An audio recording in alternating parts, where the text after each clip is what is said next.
Oh, shit!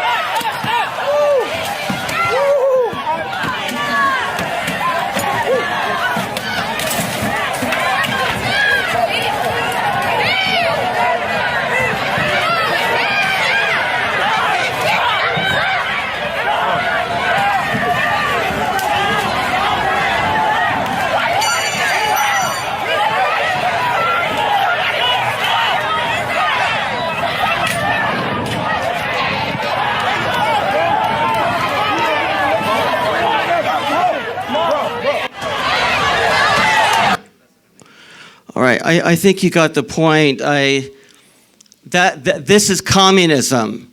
What you're seeing in downtown Columbus, Ohio, is communism. These were Black Lives Matter and Antifa demonstrators. They're attacking a white motorist who's just driving down his street of his, I guess maybe he lives there, in Columbus, and for really no reason, they're attacking that person. That's the type of chaos that communism unleashes. People who may have no ill intent can be picked at random and beaten or killed. It's actually that type of spirit is here now in America. Statement from Sun Tzu, The Art of War. The supreme art of war is to subdue the enemy without fighting. Think about this. The communist Chinese, they're laughing right now. They see the American people in horrific conflict with almost this division between black and white, and they're laughing because behind the scenes, actually, they are funding many of these groups. But they're just watching America be destroyed in a way. That's what they want to see. So the first reason I would say is that communism is back. Communism is back. And it's on the front page of the newspapers and nightly news. We're seeing the face of communism here in America. Horrible war crimes, and they're spit on and accused. So I think the second reason we need to, this education is important, is for the veterans. The veterans their hearts need to be liberated. Actually, many veterans have committed suicide and suffered because even though they were willing to risk their lives to defend freedom,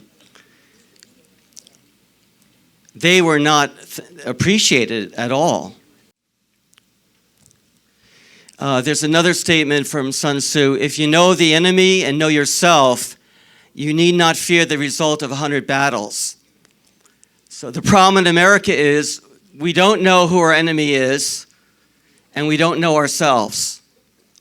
We have forgotten our true identity as Americans. We've forgotten what America was founded for, and we also don't know who our enemy is. And that's why the American people are in confusion and struggling.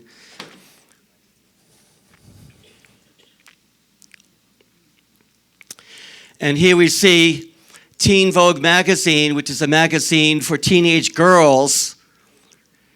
Most of the articles are about fashion and cosmetics and boyfriend-girlfriend relationships, but they actually have an article in this magazine about Karl Marx.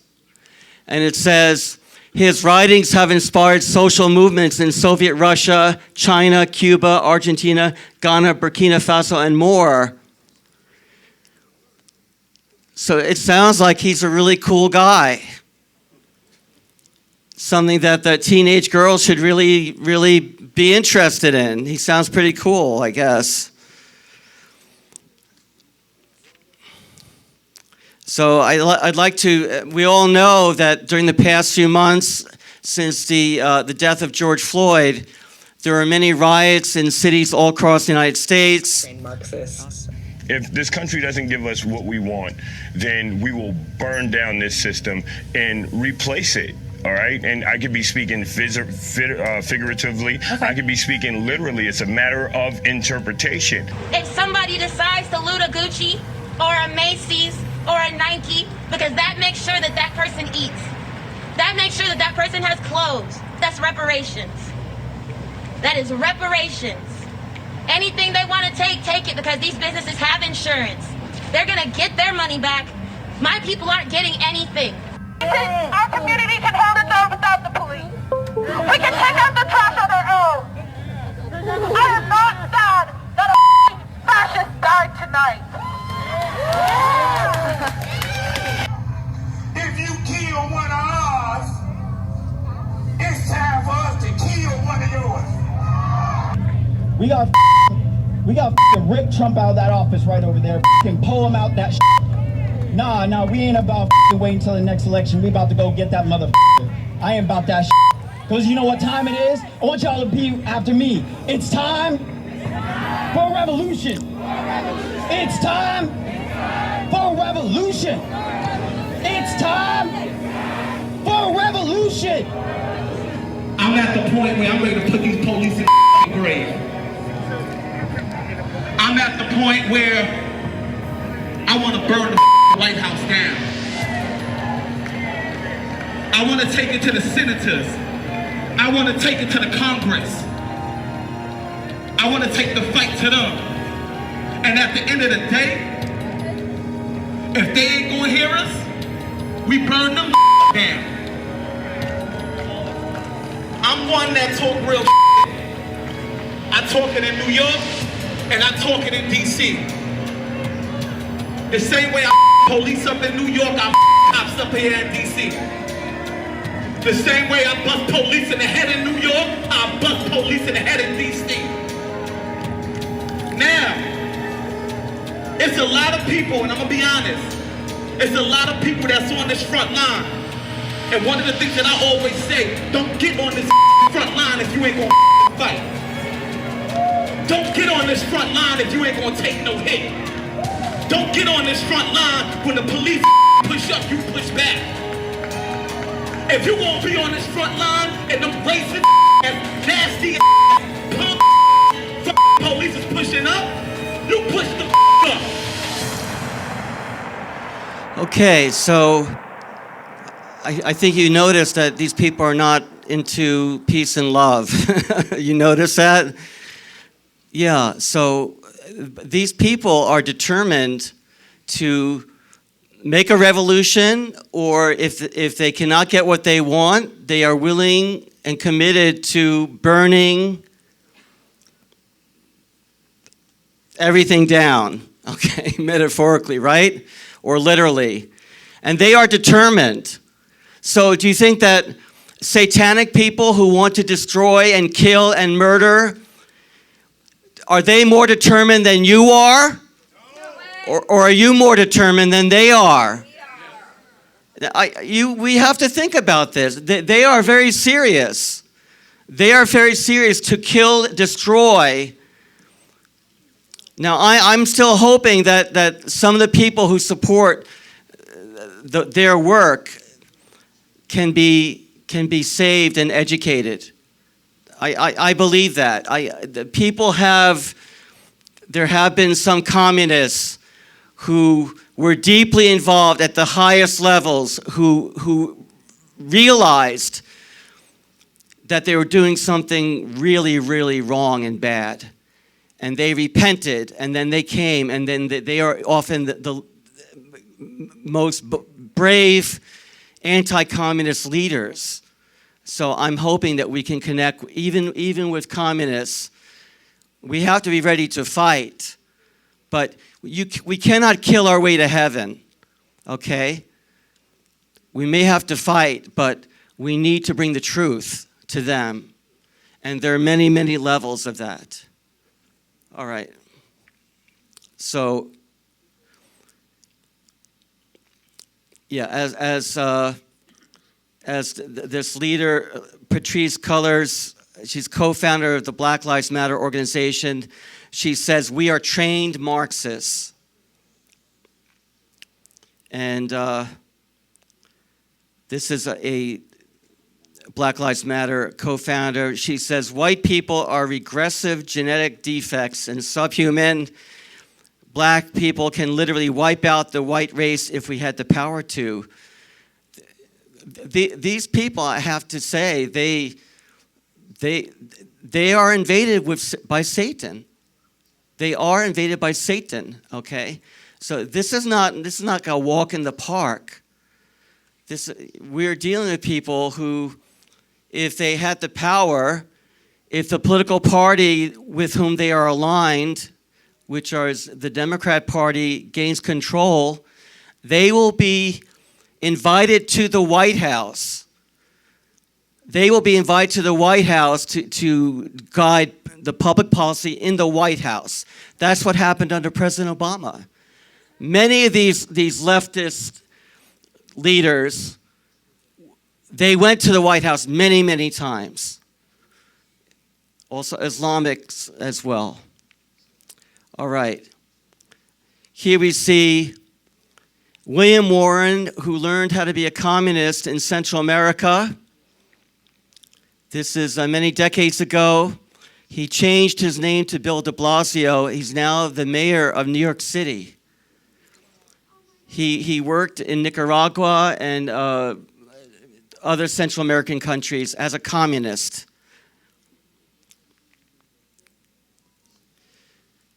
Yeah, and the video we saw, this Black Lives Matter leader, if America doesn't give us what we want, we will burn down the system. So we're in a very serious situation.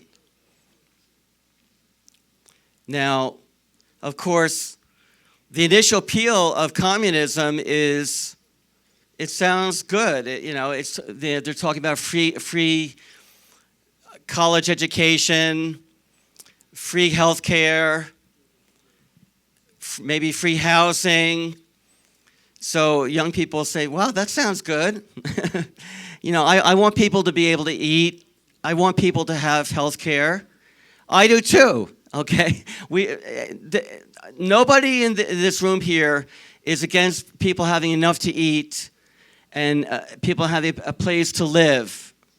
Is there anybody here who doesn't want that? I want that too, right? But the reality of what communism offers is different, and we'll be talking about that. Also, this woman here, she says, I want full communism because I value a fair society. I want a fair society too.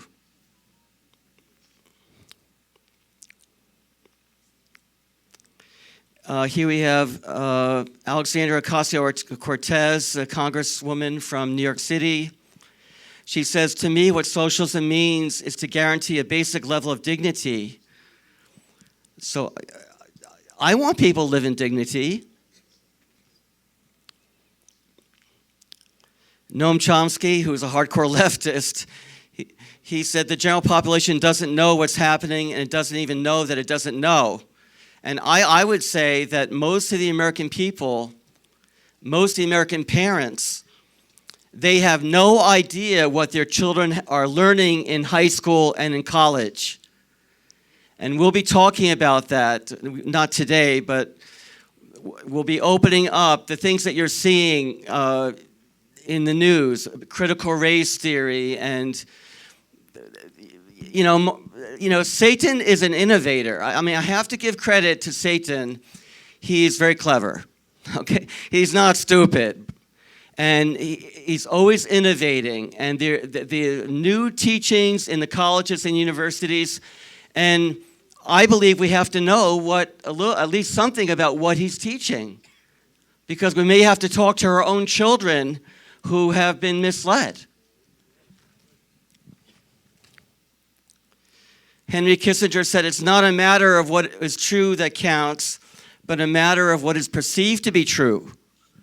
Unfortunately, on the CNN, MSNBC, NBC, ABC, CBS, there's often a representation of what is important and true and real, which is very different from what's actually going on, but it does affect people's thinking and behavior.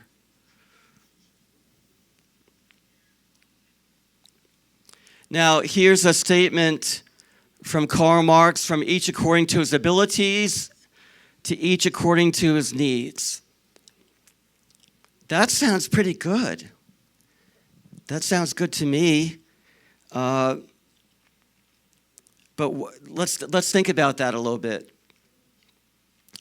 Who gets to decide your abilities?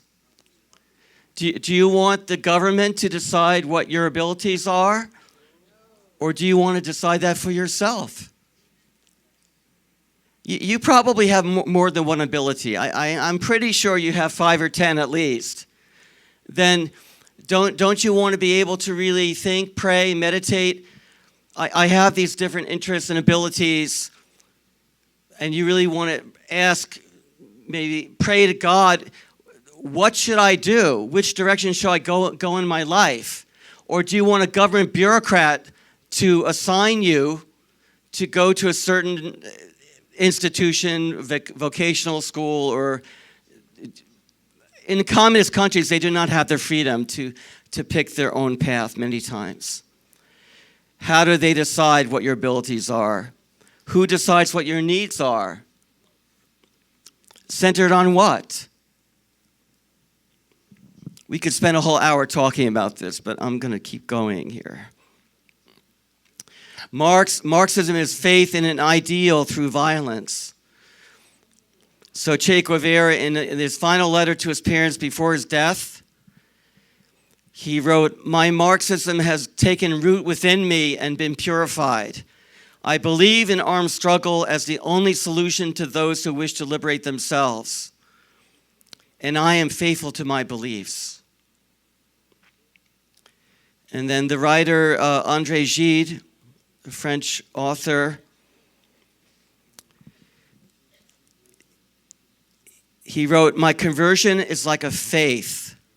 All my being is directed to a single goal. In the deplorable state of the modern world, the plan of the Soviet Union seems to constitute the salvation of humanity." That's what people believed while the Soviet Union was still, existing. Many idealistic Westerners were misled to support communism. And the same thing is happening right now in 2020. Same thing. So in this first presentation, we'll be talking about some of the basic ideas of Marxist material theory. And then we'll be discussing a lot of other issues in the days to come. And of course, the origins of this critique, it is from our true father, Reverend Sun Myung Moon, who suffered in a communist death camp in Hungnam prison for 2 years and 8 months, and was liberated by the Western forces under the leadership of General Douglas MacArthur.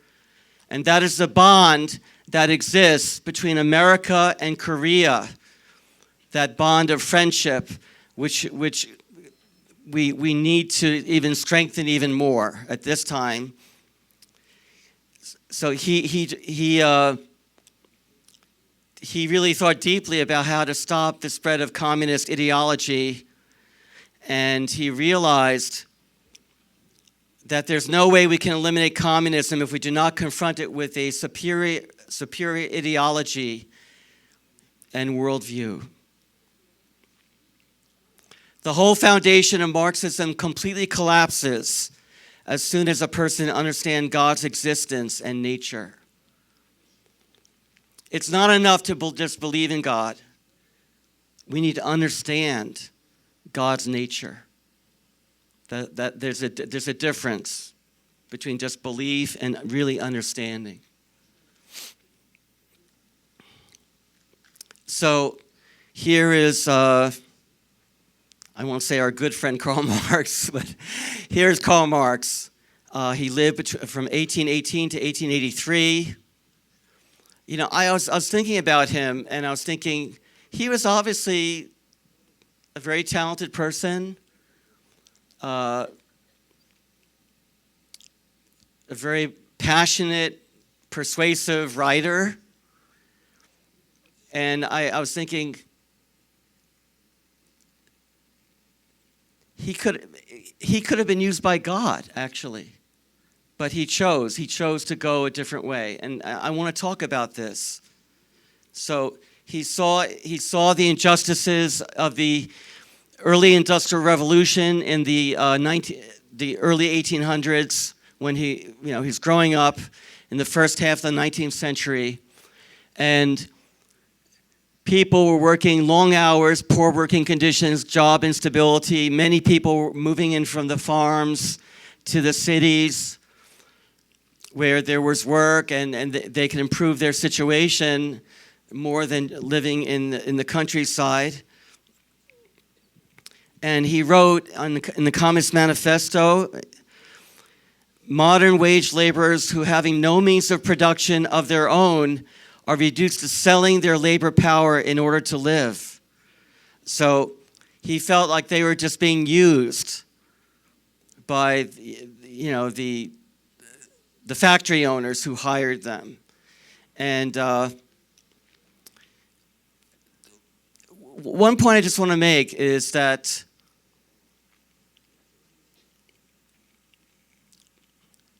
righteous anger is actually, anger is not necessarily bad. I just want to make this point. People think, oh, it's bad to get angry. No, I believe that you see something that's wrong, and it's natural to be angry about it. That's actually, it's a derivative of our God-given desire for justice. So to become angry about certain things is actually not a bad thing. But if you just act out of your anger, then it's very easy to go in a very dark, negative direction. I think True Father had a lot of anger. Don't you think so? Absolutely. I actually see it in the Second King. Normally he's like just wonderful and very calm and friendly and so on, and then I see another side to him, and I say, oh my God, it's like a blowtorch, and I don't want to get in front of that blowtorch. He has that type of righteous anger, right? He definitely does. But we need to direct our anger and not just act emotionally. We need to reflect on, okay, I'm angry about that, but what is the right solution? It's quite easy for someone to become angry about things, but to really think deeply at what is the right solution, that's a whole nother level. Now, Marx chose to focus his anger on the fact of, it's called a bourgeois property, which he said is the exploitation of the many by the few. So he just saw these workers are being exploited and not paid enough, and their jobs were not stable. And his conclusion was, the problem are these bourgeois capitalists who invest their money to start a business. And he feels they're the evil ones. And he said, this person must indeed be swept out of the way and made impossible. That's what he said. Okay, well, of course, we'll find out. When you sweep away the venture capitalists and people who start new businesses and replace them with the government tyranny, we have to see what happens when you do that. We'll see. Also, Marx holds that except as a malleable potential, there is no human nature. The human essence has no true reality, wrote the early Marx. Consequently, humans are plastic and shaped by their circumstances.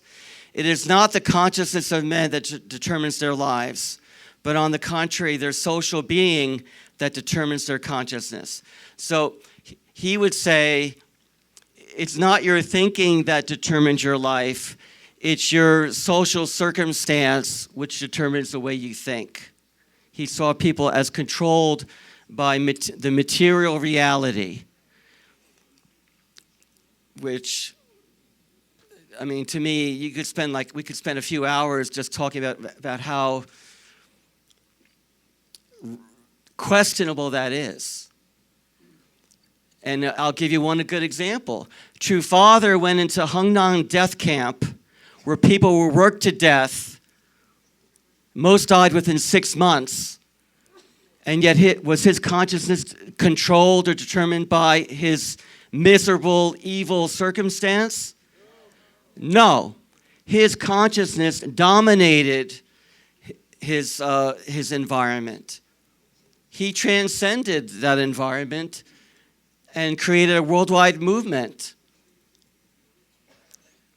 Anyway, that's just one example. Yeah, so he said, our consciousness is determined by our material situation in society. So he believed changing the material situation forces a change in the world.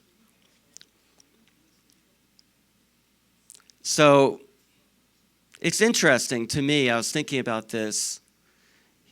In a way, he was saying people cannot change by themselves to be good. So we have to force people to be good. He saw people as being kind of self-centered and selfish, which it is true. We all have that side, right? We all have that kind of selfish. I mean, babies are born completely selfish, right? So we all have to grow out of that, right? But he concluded that the only way to create an ideal world is we have to force people through government control over the material environment. That's what he believed. And therefore, the use of force is justified because it moves us in a good direction. Now, he claimed that the first law of development is conflict. Contradiction is fundamental. Every entity is made up of opposites and contradictions. Marx wrote, it is contradiction, the conflict of opposites, that's the main source of development of matter and consciousness. He didn't value cooperation. He saw that as just a temporary. So you can see here, he took the Hegelian dialectic. I'm sorry, we're moving very fast through some of these ideas, but Hegel was a German philosopher who was living before Marx, and he came up with the idea of the absolute spirit unfolding in history, and his philosophy is actually kind of interesting. He spoke about God wanting to see himself reflected in the human race, which is actually somewhat akin, I think, to the principle view. And he believed that history developed through a thesis, like, for instance, you might have a monarchy, and the monarchy is claiming that it has absolute right, God-given right of kings, right? And then the antithesis is people who see that the king is not just, and that the people are not free to pursue their dreams. So that's the antithesis. So then you have this conflict of ideas between, for instance, the monarchy and the citizens, and maybe the synthesis might be constitutional monarchy, right? You might have a king, like in Great Britain, for instance, right? So there's a development of society. Of course, Hegel mainly spoke about a conflict or the development of ideas through thesis, antithesis, and synthesis. But Marx focused completely on the material realm. He denied the value of consciousness, and of course of God, obviously. But basically, he was teaching that only matter exists, and we are just a simply reflection of material determinism. His second law of development is that something grows first in quantity, at some point transforms itself through a change of quality. So there's an example of the development of an egg, okay? I know this sounds really a strange example, but he would say that there's the shell which is oppressing the embryo. The embryo is growing inside the egg, and the embryo is developing, but so the shell is the thesis, the antithesis is the embryo. And the embryo grows and grows and grows until a certain point it reaches a point where it'll shatter the eggshell and be liberated into a new existence. So the analogy for the human race is that the only way to change people in society is through violent conflict. That is the way to utopia. Revolutionaries are heroes. So if you look at for instance, his writings in the German ideology, the proletariat is growing within the realm of capitalism. But so as the production forces develop and the production relations, there are contradictions and mistreatment of the workers.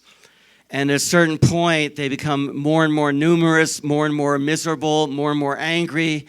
And at a certain point, they have a revolution and create a whole new system.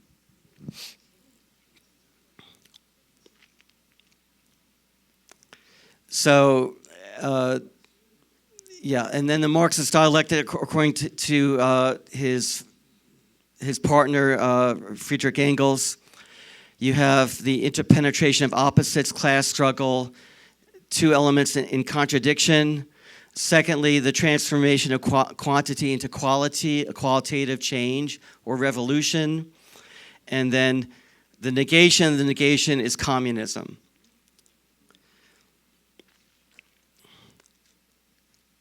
Marx claimed the way to get back to the lost essence of humanity would be from the proletariat's negation of private property.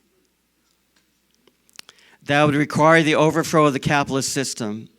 That became his goal. So he stated, the theory of communism may be summed up in one sentence: abolish all private property. He believed that private property made people selfish. That's what he believed. So dialectical materialism, after the denial of God, Marx's second ideological element is dialectical materialism.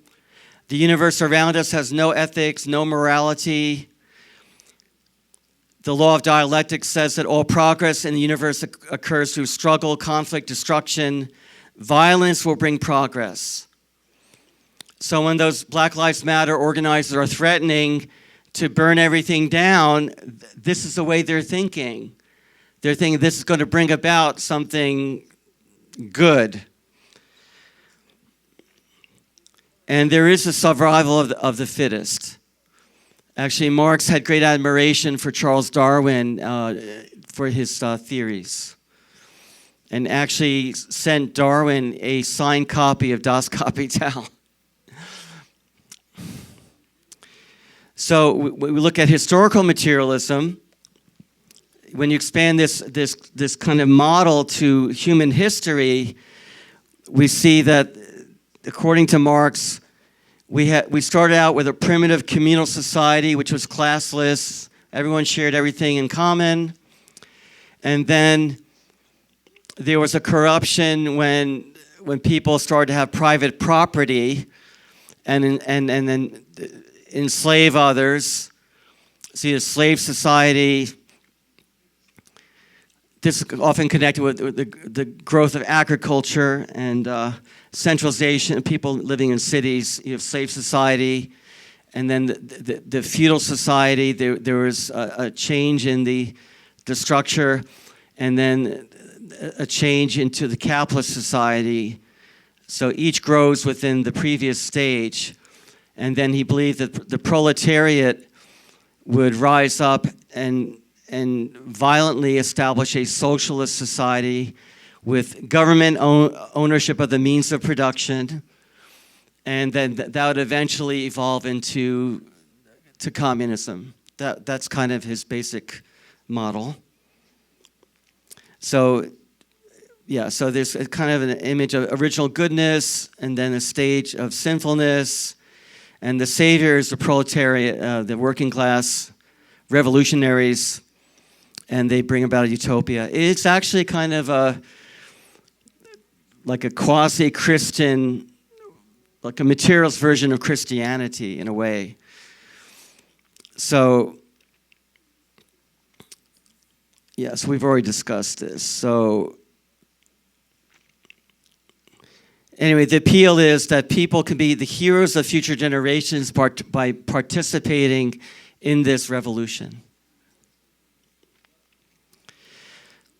So, and then his writing about the communist society, he said this state of socialism where the government owns everything, all the means of production.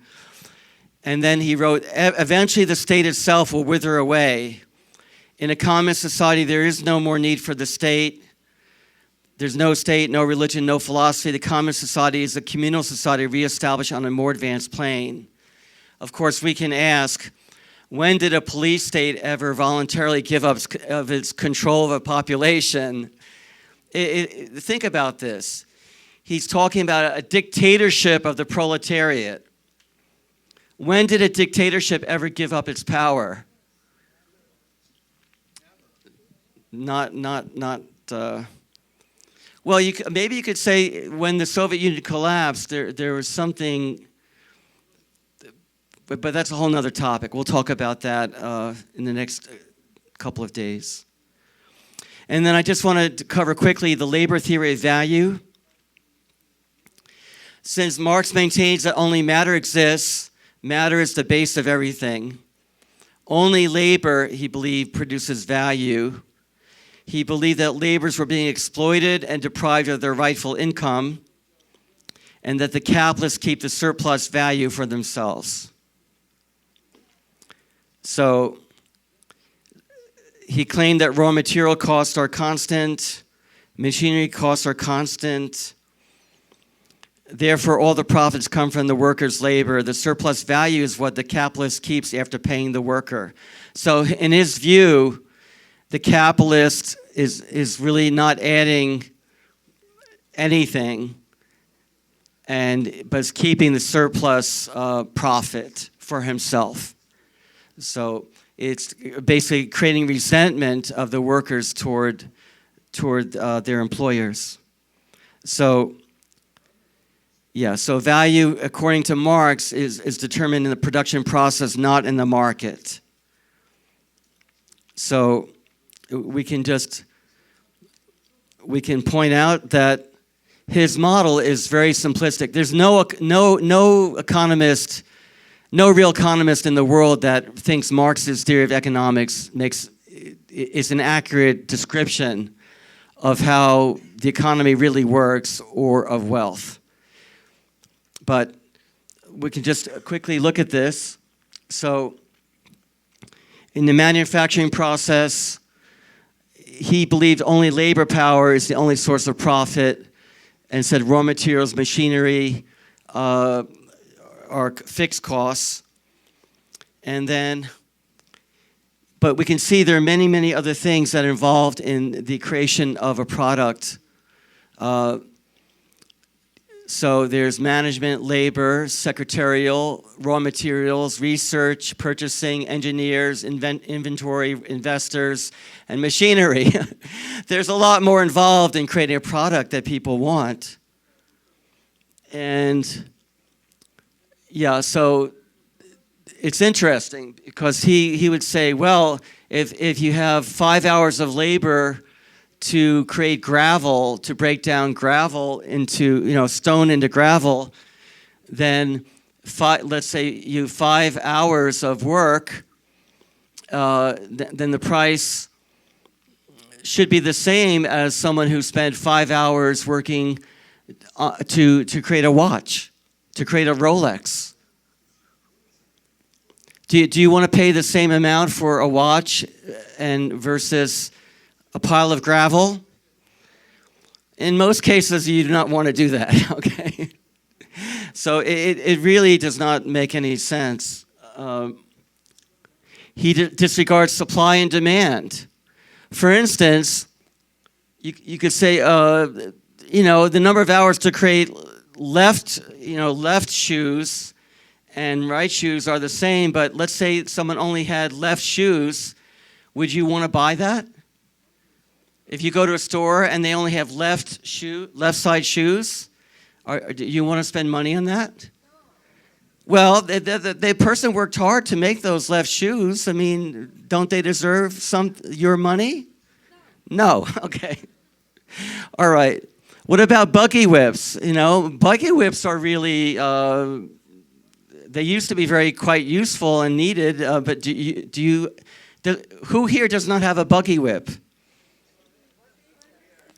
You're missing out,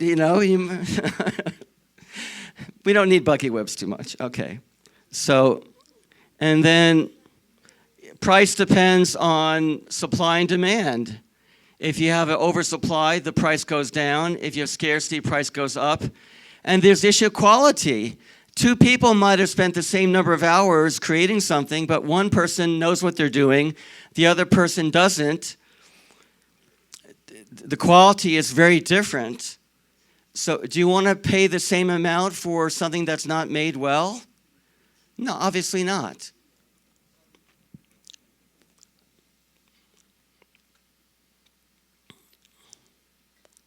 So the three components of his philosophical weapon are the economic theories. Basically, capitalism requires exploitation. Therefore, capitalists must be destroyed. They should be destroyed. It's the right thing to do to destroy them. People are justified to, murder them. And then dialectical materialism, which says that progress takes place through conflict. And the historical inevitability, historical materialism, that history is being guided by these material forces, by the organization of the social conditions. So, only matter is value, the so-called laws of nature, laws of history, and it all justifies violence and communism, totalitarian socialism. So in his writings, use of violence it's not a secret. So in 1848, he wrote, "The communists openly declared that their ends can be attained only by the forcible overthrow of all existing social conditions."